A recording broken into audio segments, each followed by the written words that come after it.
Upcoming OTT release dates confirm చేసుకున్న movies list.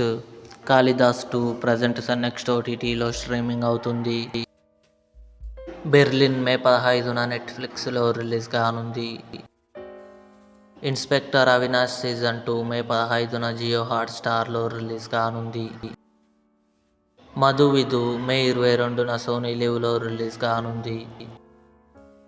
'అందరూ బాగుండాలి అందులో నేనుండాలి' మే 14న ఈటీవీ విన్ యాప్లో రిలీజ్ అయింది. 'స్పైడర్ నైర్' మే 27న అమెజాన్ ప్రైమ్ వీడియోలో రిలీజ్ కానుంది. 'బ్యాడ్ బాయ్ కార్తీక్' నాగశౌర్య, విధి యాదవ్ కలిసి నటించారు. మే 15న కన్ఫర్మ్గా అమెజాన్ ప్రైమ్ వీడియోలో రిలీజ్ అయింది. 'రాజారాణి' మే 22న థియేటర్లో రిలీజ్ కానుంది. 'గౌతమ్ నందా' జూన్ 19న థియేటర్లో రిలీజ్ కానుంది. ఇవి upcoming OTT release dates confirm చేసుకున్న మూవీస్ లిస్ట్. ఈ వీడియో మీకు నచ్చినట్లయితే లైక్ చేయండి, షేర్ చేయండి, మా ఛానల్ని సబ్స్క్రైబ్ చేసుకోండి.